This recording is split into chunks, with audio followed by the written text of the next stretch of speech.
ಗ್ರಾಮೀಣಾಭಿವೃದ್ಧಿ ಮತ್ತು ಪಂಚಾಯತ್ ರಾಜ್ ಬೆಂಗಳೂರು ಇದರ ನಿರ್ದೇಶಕರಾಗಿದ್ದ ಮಹಮ್ಮದ್ ಯೂಸುಫ್ ಇವರ ಅಕಾಲಿಕ ನಿಧನಕ್ಕೆ ರಾಯಚೂರು ಲೋಕಸಭಾ ಸದಸ್ಯರಾದ ಜಿ ಕುಮಾರ್ ನಾಯಕ್ ಅವರು ತೀವ್ರ ಸಂತಾಪ ಸೂಚಿಸಿದ್ದಾರೆ.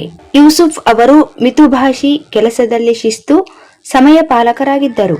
ಸರ್ಕಾರದ ಕೆಲಸ ದೇವರ ಕೆಲಸದಂತೆ ಶ್ರದ್ಧೆಯಿಂದ ಮಾಡುತ್ತಿದ್ದರು ಎಂದು ಶೋಕ ಸಂದೇಶದಲ್ಲಿ ತಿಳಿಸಿದ್ದಾರೆ. ನಾನು ರಾಯಚೂರು ಜಿಲ್ಲಾಧಿಕಾರಿಯಾಗಿದ್ದಾಗ ಅವರು ಜಿಲ್ಲಾ ಪಂಚಾಯಿತಿ ಕಾರ್ಯದರ್ಶಿಯಾಗಿದ್ದರು. ಆಗ ಅವರ ಕೆಲಸ ಗಮನಿಸಿದ್ದೇನೆ. ಕೆಲಸದಲ್ಲಿ ನಂಬರ್ 1 ಆಗಿದ್ದರು. ಈಗಿನ ಯುವ ಕೆಲಸಗಾರರಿಗೆ ಅವರು ಪ್ರೇರಣಾ ಶಕ್ತಿಯಾಗಿದ್ದರು. ಈ ತಿಂಗಳಲ್ಲಿ ಅವರ ಸೇವಾ ನಿವೃತ್ತಿ ಇತ್ತು. ಅವರು ಹೃದಯಾಘಾತದಿಂದ ತೀರಿ ಹೋದ ಸುದ್ದಿ ಕೇಳಿ ನೋವಾಗಿದೆ.